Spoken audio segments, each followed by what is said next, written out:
Continuamos con la conferencia que se titula Claves de la Cultura Organizacional por parte del doctor Juan José Piedrahita, reconocido empresario colombiano y líder transformador, creador del movimiento Vida, enfocado en la transformación cultural empresarial. Actualmente es CEO de Cúbico, una empresa que impulsa la cultura como estrategia central para la transformación organizacional. Durante 26 años lideró como CEO de la organización Equitel, un holding de 6 empresas fundamentales en la cultura vida, que ofrecían soluciones de alto valor en diversos sectores industriales. Es mentor activo de Endeavor desde 2011 y participa en múltiples juntas directivas en Colombia. Conferencista y autor del libro Al que encontremos trabajando, lo echamos. Es experto en cultura organizacional, promoviendo su adopción como herramienta clave en el ámbito empresarial, académico y emprendedor. Economista por la Universidad de Luisiana, ha cursado estudios en ingeniería y liderazgo en instituciones como la Universidad del Suroeste de Luisiana y el IMD Institute de Suiza. Su visión empresarial se basa en la creencia de que otro mundo y otra empresa son posibles. Un aplauso para él y bienvenido. Gracias.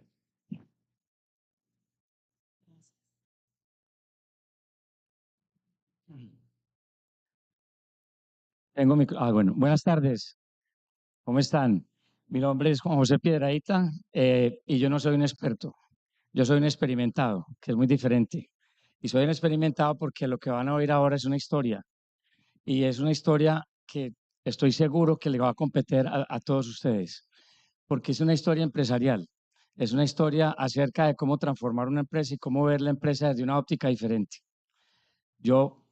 La historia viene de mucho tiempo atrás. Yo era un estudiante, un pésimo estudiante en el colegio. Mi razón era que yo no estaba de acuerdo con el sistema educativo. Entonces me daba el lujo de perder materias distintas todos los bimestres, pero nunca gané un bimestre completo. Y eso hizo que mis padres y mis profesores pensaran que yo era un desadaptado y un caso fallido. Pues yo no soy un caso fallido y gracias a Dios soy un desadaptado y me encantaría ser un desadaptado hasta la muerte, porque me parece que el status quo hay que estarlo enfrentando continuamente para mirar la empresa desde una óptica distinta. Como estaba en un momento de rebeldía, me fui para Estados Unidos, encontré la forma de irme, me fui a estudiar a Luisiana, pero la verdad yo no me fui a estudiar, yo me fui a encontrarme, porque yo estaba en una situación de sistema educativo y de educación de los padres con la que no estaba de acuerdo, entonces estaba en un momento como extraño. Y cuando me fui a estar solo. Y la idea de estar solo era encontrarme y encontrar quién era yo, cuáles eran mis fortalezas, qué era eso que me hacía levantar por la mañana, qué era eso que me hacía estar contento un domingo porque mañana es lunes y qué delicia. Y eso lo tenía que buscar y pues por supuesto me fui para Luisiana, yo tenía que graduarme y me gradué de economista. Ese era un check, no era mi propósito, pero era un requisito. Sacar un diploma era un compromiso que yo tenía con mi padre, a quien con mucha brega convencí de que me ayudara a estudiar, a conseguir ese estudio. Tuve la suerte de tener un profesor en el último curso de economía que hice yo, se llamaba Política Económica. Tuve la suerte de tener un profesor que se llamaba, lamentablemente falleció, Ed Carradine. Ed Carradine era un PhD de Harvard, un profesorazo, y la clase era la clase del caso. Y a mí me interesaba mucho la clase del caso porque analizábamos casos de compañías americanas. Y mi sangre de emprendedor, y yo sabía que yo era emprendedor y yo no quería sino ser emprendedor, no importa el tamaño de la compañía que montara, yo quería emprender. Entonces, para mí esa clase fue muy importante. Yo llegué con mucha fuerza a esa clase y con muchas ganas. Éramos como 40 estudiantes, era una clase muy buscada por los estudiantes. 85% eran americanos, el 15% éramos extranjeros. Y en esa clase yo me acuerdo que yo discutía mucho con los gringos. La razón es porque los americanos ven las empresas, ustedes saben que las escuelas de negocios de nosotros vienen de las escuelas de negocios americanas. Las escuelas de negocios americanas vienen de Wall Street. Y en Wall Street lo único que importa es el valor de la acción. las escuelas de negocios nos enseñan que nosotros tenemos que montar negocios que ganen dinero. Esa es la ley. Y yo refutaba eso. Entonces, peleaba con los gringos sobre eso y yo les decía, en los briefs y en todo lo que me entregaron para estudiar, no vi una sola persona, no vi sino casos de plata, no vi sino casos de procesos y todo alrededor de cómo se construye una compañía para ganar dinero. Entonces pregunté, eso no tiene sentido. ¿Y las personas dónde están? Y me decían, no, pues a las personas nos pagan, me decían mis compañeros gringos. Por eso es que estudiamos, para que nos paguen. Y dicen, ¿cómo así? Entonces ustedes estudian para que les paguen, para ganarle plata a otro, para que gane plata. O sea, wow, eso es antagónico. O sea, quiere decir que la compañía tiene un propósito y ustedes tienen otro. Eso es antagónico, eso no tiene sentido. Bueno, yo me acuerdo que el profesor Carradine, él se reía mucho, yo lo miraba y él no me interrumpía cuando yo, muy apasionado, imagínense este acento paisa allá en inglés, horrible, la cosa más impresionante, y yo no sabía si él se reía por mis argumentos y mi pasión o si se estaba riendo por mi acento. Yo creo que eran los dos. Pero al final del paseo yo tuve mi primer examen, me fue regular 70 porque no era capaz de poner en el papel lo que tenía en la cabeza, no me daba en inglés. Y llegué al examen final, en el examen final el doctor Carradine nos recogió los exámenes a todos, nos entregó los exámenes a todos y después se fue para mi puesto. Me quitó el examen, me dio la mano y me dijo, Mr. Piedrahita, fue un placer tenerlo en mi clase, se puede ir. Eso para mí fue un llamado en la vida muy fuerte. Primero, gran honor, porque tenía una gran admiración por el profesor Carradine. Y segundo, yo me fui por ese corredor llorando de la emoción tan grande que tenía. Mi graduación fue a los 3 días, esa que le ponen toga y todas esas vainas a uno. Sí, eso fue una fiesta de Halloween para mí. Esa, cuando me dio la mano y me fui caminando por ese corredor, yo entendí una cosa muy importante. Nadie, nadie que yo lidere y que esté por encima de mí, porque nadie va a estar por debajo de mí en ninguna de mis empresas, lo va a hacer desde sus debilidades, siempre desde sus fortalezas. Y me metí eso en la cabeza. Entonces, cuando llegué, tuve una segunda negociación con mi padre y fue acerca de, él quería que trabajara con él. Yo le dije, listo, yo trabajo con vos, Piedra, el viejo Piedra, Piedrahita, que era el apellido nuestro. Entonces le dije, listo, siempre y cuando yo pueda emprender. Hicimos esa negociación y yo emprendí 3 compañías, hice una cuarta, la cuarta no le fue muy bien, las otras 3 siguen ahí todavía. Y me empecé a funcionar en la de él. Y en la de él empecé a hacer ejercicios y experimentos con eso que tuve allá. Y empecé a retar a los líderes para que hicieran las cosas distintas, para que miráramos el mercado diferente de otra óptica. Y empecé a retarlos desde sus talentos, desde lo que eran ellos, desde lo que eran capaces de hacer. Y en vez de lo que les decía es, nosotros tenemos una distribuidora de motores diésel, Cummins, un motor muy grande, unas plantas eléctricas, motores diésel, repuestos, todo eso, talleres. Y les dije, lo reté para que no vendiéramos esos productos y servicios que teníamos ni la tecnología. Lo reté para que creáramos relaciones relevantes que trascendieran en el tiempo con los clientes y con el entorno. No vendamos productos. Y entonces empecé a trabajar con cada uno y eso empezó a dar muy buen resultado y la compañía empezó a transformarse. Y como le decía yo al viejo Piedra, yo estaba gestando un golpe de estado amoroso porque estaba llevándome la compañía sin que él se diera cuenta para otro sitio. Pero por ahí a los 11 años, ya hagan historia aquí, 1995. En 1995 yo ya llevo 11 años y le dije al viejo Piedra, Piedra, yo me voy a ir a manejar mis empresas porque esta es la tuya. Y yo ya tengo un tema en la cabeza muy claro y yo sé qué es lo que quiero, pero es que esto no es lo que vos querés con tu empresa. Entonces él entró en shock. De las 72 veces que le renuncié, esta fue la única que no estábamos bravos. Yo estaba sonriendo y le entregué inclusive unos disquetes con mi puesto. Y entonces me dijo, ¿cómo así que te vas a ir? No, no te puedes ir. Le dije, claro, me tengo que ir, pero me puedo quedar. Me dijo, y si te quedas, ¿qué tenemos que hacer? No, 3 cositas. Hacemos 3 cosas y yo me quedo. ¿Y si cuáles son las 3 cosas? Necesito que renuncies a la gerencia. Es la primera. Y le compramos a tu socio minoritario por lo que él diga, porque no se va a ir por desleal ni por malo. Se va a ir porque no cabe en el nuevo esquema. ¿Y cuál es la segunda? Autonomía. Necesito full autonomía para tomar decisiones. Voy a transformar esta compañía. Y la tercera, La tercera es que necesito que abandones el país 40 días. No, esa es muy rara. ¿Cómo así que me vaya 40 días? Claro. ¿Y por qué? Porque vas a llegar a otra empresa. ¿Y cómo que va a llegar a otra empresa? Aquí pasó algo, que yo no fui. Ah, sí. Aquí pasó, entonces, digo, ¿cómo que va a llegar a otra empresa? Le dije, sí, cuando llegues en 40 días, esta empresa no la vas a reconocer, va a ser otra. ¿Y quién cambia una empresa en 40 días? Y dice, no, no, no, llevo 4 años cambiándola, ya la cambié. Lo que pasa es que necesito oficializar el cambio. Pero si estás aquí, no lo vamos a hacer, porque no vas a estar de acuerdo. Por una razón especial que yo todavía no la entiendo, este hombre dijo que listo. A las 3 semanas me dijo, hagámosle. Dice, bueno, magnífico. Mi padre era un hombre muy brillante. Mi padre se graduó de la primera promoción de ingeniero electricista de Colombia y fue el primer decano egresado de una facultad en la Bolivariana, 7 años, o sea, una eminencia. O sea, pelear con el tipo no era fácil, pero hacerlo de esa forma conectó con él y conectó con la empresa. Entonces, cuando me dijo eso, me dijo, bueno, ¿cuánto tiempo hacemos el empalme? ¿3 meses, 6 meses? No, no, no, Piedra. Llamas a todo el mundo ya, les decís que yo soy el gerente mañana y mañana te vas por una agencia de viajes. Así funciona. Pues el hombre hizo eso. Perdón que amanecí afónico hoy, no sé por qué. Entonces hizo eso y efectivamente se fue para una agencia de viajes y yo cité a todo el mundo en la empresa. Éramos 40 personas. Cuando yo empecé con los ejercicios éramos como 20 y pico, 30 personas, fuimos aumentando gente. Ya en ese momento éramos 40 personas y llamé a todo el mundo y les tenía unas botellas de champaña y unas tortas. Y los invité a un evento especial.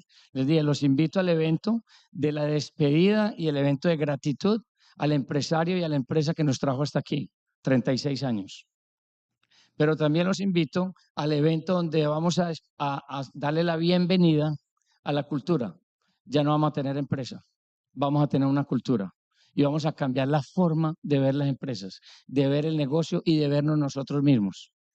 Eso, como yo ya venía haciendo ejercicios con ellos, muchos de ellos me entendieron. Pero empezamos un cuento muy hermoso porque ese día empezó lo que nosotros llamamos, eh, lo que hoy se llama la cultura vida. Y la cultura vida es un estado de ánimo, es una forma diferente de ver la empresa. Por eso es que los invito a pensar mucho esta historia, por esta historia, por eso es que yo no soy un experto. Yo intenté y yo lo hice y yo lo logré. Pues para darles una idea, éramos 40 personas, somos hoy 814 familias. La compañía se ha multiplicado por 40 veces. De la una compañía que éramos, somos 5, las otras 4 yo las llamo las hijas de la cultura, porque crecieron orgánicamente, se hicieron orgánicamente. ¿Y cómo funciona esta cultura? Esta cultura es muy sencilla. Nosotros tenemos, cuando arrancamos todo este cuento, y ahora vuélvanse al doctor Carradine, a mis argumentos con Carradine, pasaron dos cosas muy importantes, y es, teníamos dos propósitos mayores. El primer propósito, las personas. Dije, hasta aquí vendimos motores y hasta aquí vendimos repuestos. Esta compañía de aquí en adelante se va a dedicar a desarrollar personas. Eso es lo que vamos a hacer. Nos demoramos 6 meses en ese ejercicio, 6 meses arrancando todo, para poder tener un método que nos conecte con el entorno de una forma diferente. Vamos a hacer una empresa distinta, vamos a hacer una empresa visible por las razones correctas, porque somos capaces de conectar y porque vamos a tener relaciones relevantes y eso nos va a llevar y eso se va a convertir en nuestra estrategia. Esos son los 3 pilares. El primer pilar de la empresa son las personas y su desarrollo. Cuando empezamos la cultura, empezamos también a hacer otra cosa, empezamos a cambiar el lenguaje, que las compañías son lenguajes. La cultura es acerca de hechos, lenguajes y protocolos. Hechos quiere decir que cuando uno decide transformar la cultura empresarial de cualquier empresa, una empresa es de una idea y una persona, eso es una empresa, eso es una empresa. Cuando uno decide transformar eso, automáticamente tiene que empezar a crear un lenguaje y empezar a generar hechos de cambio, hechos que muestren que hay un cambio. Porque cuando eso pasa, empiezan a pasar cosas maravillosas. Y esas cosas hay que protocolizarlas. Hechos, lenguajes, protocolos. Y eso que uno protocoliza se vuelve los hitos de la cultura. Listo. Entonces miremos cómo funcionamos nosotros. Primero, nos dedicamos a desarrollar integrantes. Nótese que ya la palabra empleado no existe. Nosotros no empleamos a nadie, no usamos a nadie. Para nosotros las personas no son un recurso, como hablaba yo con los gringos. Eso era lo que yo peleaba. Para nosotros las personas son un propósito, porque si uno desarrolla las personas con las que trabaja, con las que está haciendo empresa, porque la empresa no es un dueño de la empresa y el otro un empleado, no. La empresa somos un grupo que nos ponemos unos propósitos y los buscamos y nos retamos. Y nos vamos en un concepto que no es el de generación de riqueza para los dueños y los accionistas y los socios, no.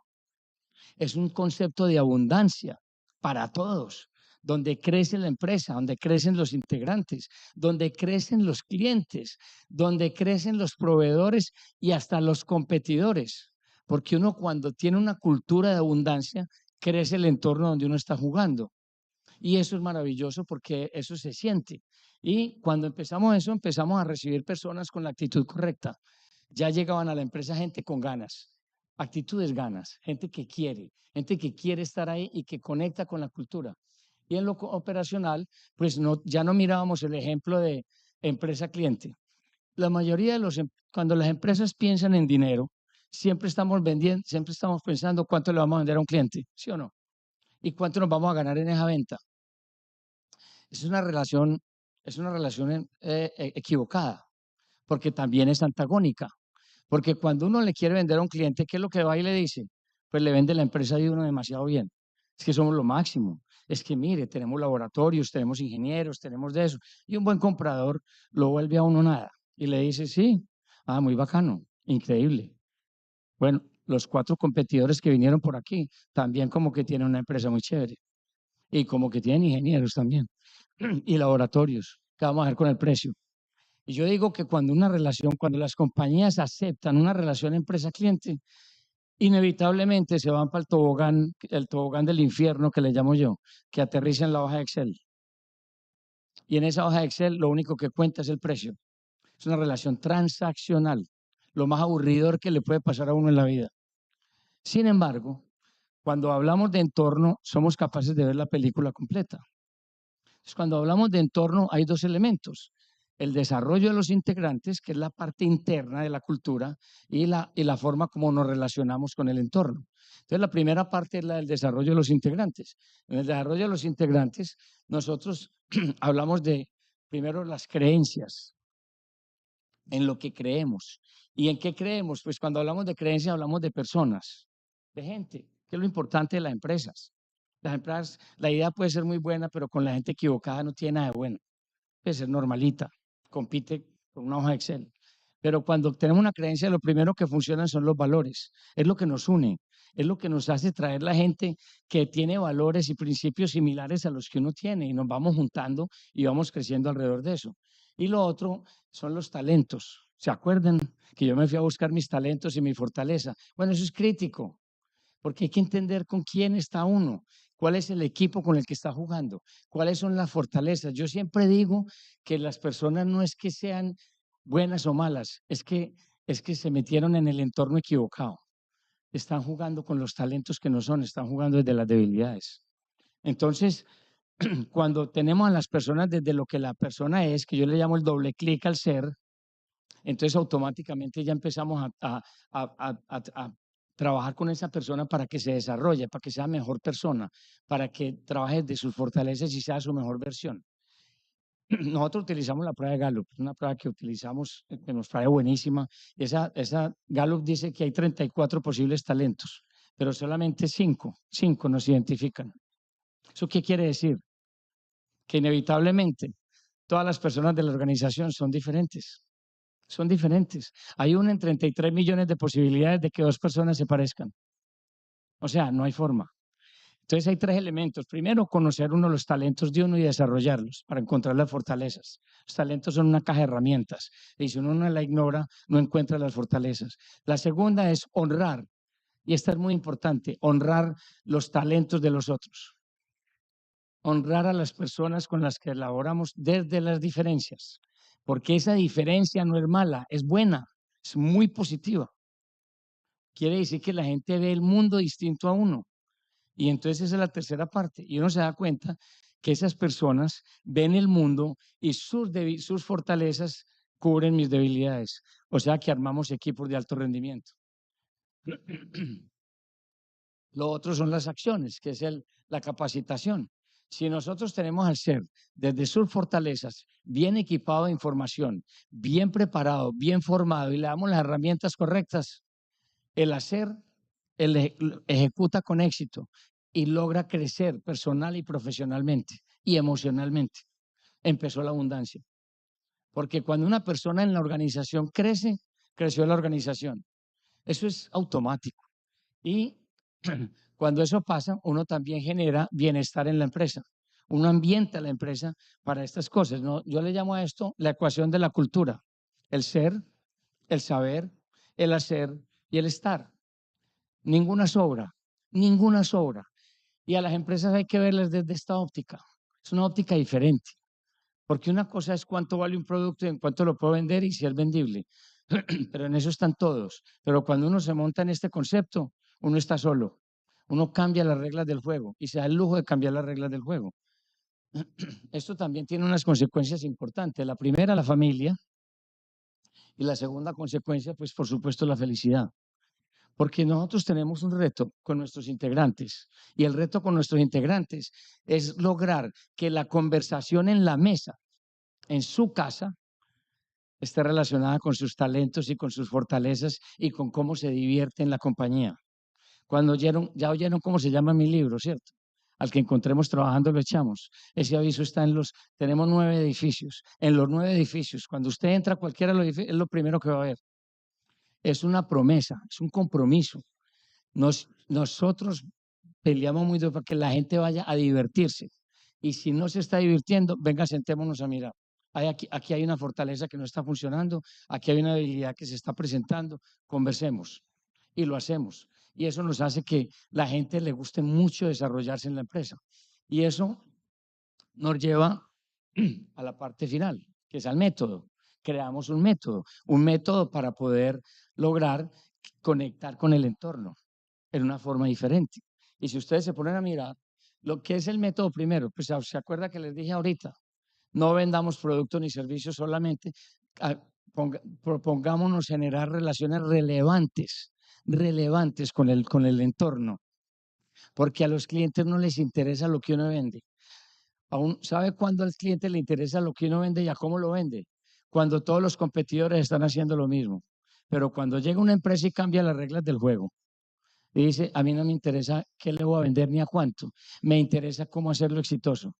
Yo quiero comprometerme con su compromiso, con su propósito. ¿Cuál es que yo quiero trabajar ahí? Esa conversación cambia las reglas del juego. Yo me acuerdo que yo entré a Bogotá, nosotros empezamos a tener mucho éxito, el distribuidor de Bogotá se quebró en el 99, que fue la gran crisis hipotecaria, no sé si se acuerdan, y me entregaron Bogotá. Y a Bogotá nos la recuperamos porque fuimos la empresa diferente. Ya no hablábamos de precio, hablamos de relaciones. Y eso, cuando lo mira uno, pues creamos un método que ahí es donde nace el método vida. Vida no solo es un nombre muy bonito, tiene mucho sentido. Tiene mucho sentido y además es un nombre que es una sigla que tiene que cuando la miramos el método completo está metido. Lo primero es visualizar. La B de vida es visualizar. ¿Qué es visualizar? Pónganse a pensar en lo que ustedes venden, en lo que ustedes hacen y lo que ponen en el mercado. Lo importante no es lo que ustedes venden, ni lo que ustedes hacen, ni lo que ponen en el mercado. Lo importante es eso, cómo impacta a quien lo podría comprar, a con quién podrían relacionarse. Para poder lograr eso, pues tienen que saber con quién van a relacionarse. Quiere decir, hay que aprender el lenguaje de los clientes, hay que aprender a hablar lo que ellos hablan, hablar como ellos hablan, entender qué les importa, qué es clave para ellos, porque ese es el lenguaje que tenemos que utilizar. Y si utilizamos ese lenguaje, logramos conectar. Entonces a eso le llamamos el momento de inspiración, cuando conectamos. Porque cuando uno conecta con un cliente, ahí sí lo está escuchando. Cuando uno no conecta con un cliente, le estás bajando el precio. Esa es la relación. Si yo no conecto con un cliente, me conecta con el precio. Pero si usted conecta conmigo, con mi propósito, estamos hablando de un tema diferente. Entonces hacemos eso y cuando uno logra conectar con un cliente, pues los clientes empiezan a dar mucha información y uno empieza a obtener información muy valiosa, distinta a la que visualizó. Y eso nos permite desarrollar una relación más profunda. meternos más en la historia del cliente, meternos más en su cuento. Y cuando hacemos eso, esos tres elementos de visualizar, inspirar y desarrollar, pues nos permiten esa relación comercial. Pero hay un cuarto punto que es el actuar. Actuar quiere decir ejecutar, porque cuando uno le genera esa inquietud a un cliente, cuando uno le genera a un cliente eso, conecta con él, le genera una expectativa que él no tenía. Bueno, cúmplale, no le va a quedar mal, porque si usted le queda mal, chao, se acabó el paseo. Si usted le queda bien, usted ya no tiene un cliente satisfecho, usted tiene un cliente deleitado. No hay nada más peligroso que un cliente satisfecho. Yo tengo prohibidas las encuestas de satisfacción en la empresa, porque me daría muy duro saber si tenemos muchos clientes satisfechos. Yo necesito clientes deleitados, necesitamos fans, gente que quiera hacer negocios con nosotros, que quiera estar con nosotros. Y eso lo hacemos en el entorno. Si ven que el entorno aquí cambia. Al principio era el entorno de los integrantes, el de la empresa. Aquí es el entorno donde actuamos. Porque si ustedes ven ese signo pesos, es el que todo el mundo se lanza, ese peso rojo. Todo el mundo trata de venderle su empresa al cliente, sus productos al cliente, y lo mandan para el tobogán. Se va uno para la hoja Excel. Pero si uno para y dice, no, no, es que no me interesa eso, me interesa es sus utilidades. A mí me interesa su bienestar, me interesa su propósito. Yo quiero es entender quién es usted, por qué está en el mercado, qué es lo que hace y yo con lo que hago, cómo puedo garantizar de que eso se logre y de que juntos cumplamos ese propósito y asociémonos en ese propósito, no en el mío. El mío es una consecuencia. El dinero es una consecuencia, las ventas tienen que ser una consecuencia. Cuando lo convertimos en su propósito, automáticamente la relación y la conversación cambia. Les voy a decir por qué. Precio, ¿por qué precio cabe en una hoja Excel?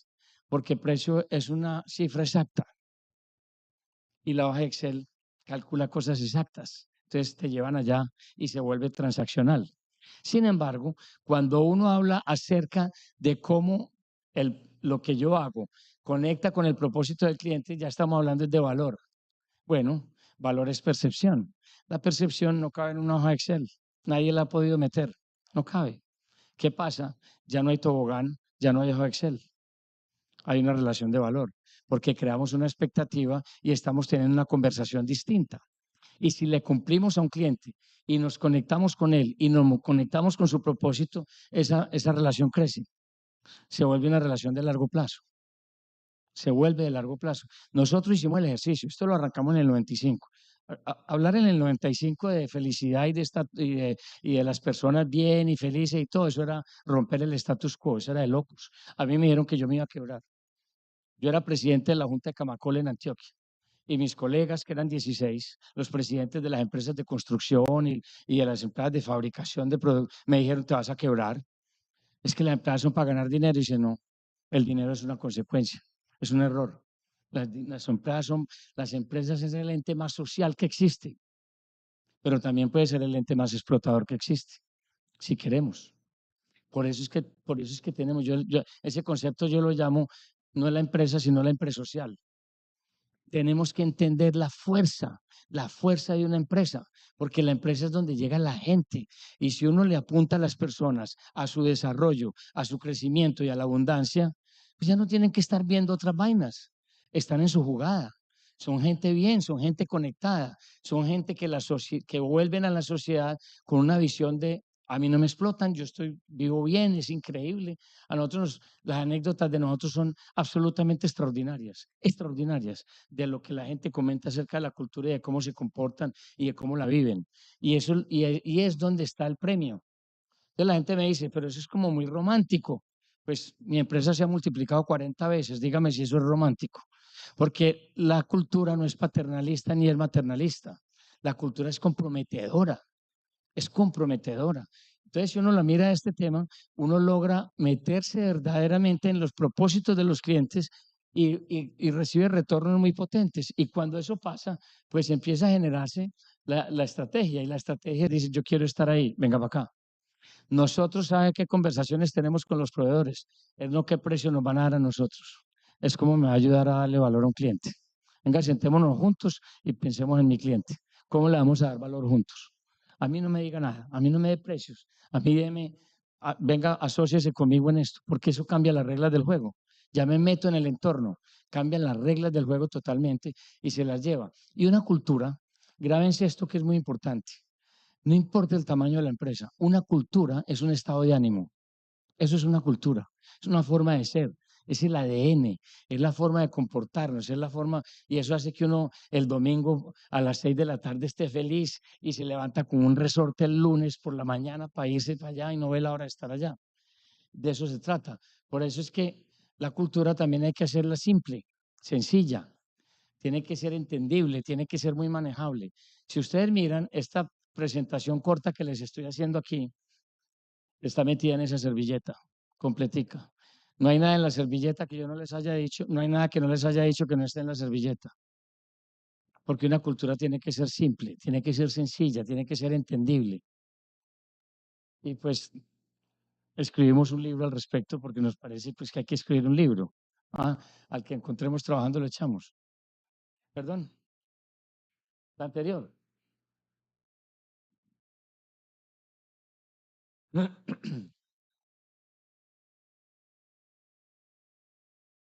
Con mucho gusto, ACOPI tiene la copia también y se las puede suministrar. Están autorizados, listo. Porque a mí lo único que me interesa es contagiar. A mí me interesa que los empresarios seamos mejores personas. Me interesa que los empresarios desarrollemos a las personas. Me interesa que los empresarios seamos entes sociales, tengan una mentalidad social, porque lo social no es la pobreza. Uno puede crear riqueza social. Eso se llama abundancia. Cuando es como que la gente como que separara el concepto. Si es social, entonces pobre. No, no, no, no. Uno puede crear riqueza y mucha riqueza, pero compartirla. Hay que compartirla y hay que dejar que todo el mundo crezca. Yo hacía un ejercicio, cuando empezamos a crecer mucho, yo hacía un ejercicio cuando nos pasamos para el edificio de Mosquera en Bogotá, que era un edificio de 14.000 metros cuadrados, teníamos un parqueadero grandísimo y yo me parqueaba en la esquina del fondo. ¿Sabe para qué?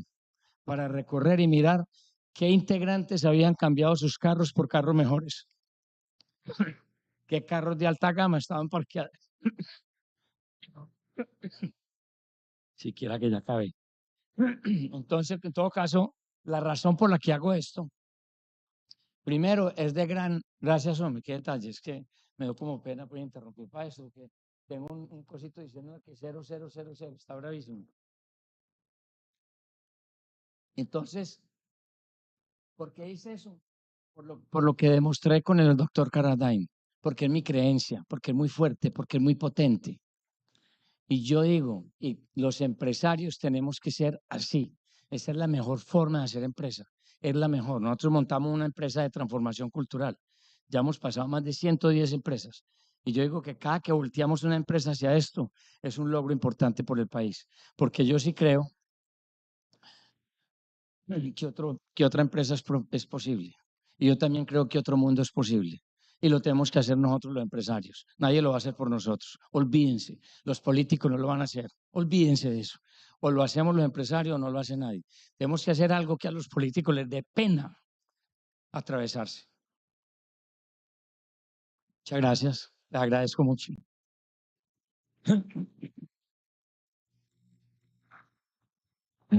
Así arrancan los días de María Fernanda y arrancan por tierra hacia un nuevo destino. En cambio, Claudia se mueve como un pez en el agua, liderando a su equipo para que todo fluya. Y aquí están Jenny y Caro, que le dan un aire fresco a las marcas con creatividad. Ellas trabajan duro para hacer crecer sus negocios y echar pa'lante. Y para echar pa'lante, Davivienda creó Pyme Mujer. Un impulso para ellas y sus empresas. Las escuchan y les ponen atención. Lo que todas queremos. 1000 servicios, nunca para, lleva y trae pasajeros todo el día. María Fernanda ha logrado poner su negocio a marchar sobre ruedas y ahora, con su crédito PYME, quiere que todos anden en sus vehículos para arriba y para abajo. Hidroconsulting son los duros en soluciones hídricas. Logran que grandes obras civiles salgan a flote. Davivienda le aprobó a Claudia un crédito como por entre un tubo y hoy tiene contratos millonarios por todo el país. De marcha, hace vitrinas y pop stores para que las marcas salgan al aire. Jenny y Caro van viento en popa gracias al apoyo de Davivienda. Más clientes, más vitrinas, más diseños de eventos y no de cualquier marca, de las más grandes. Como ellas, hay miles de mujeres en Colombia que crean empresa. Pyme Mujer da Vivienda estará a su lado impulsándolas para verlas crecer.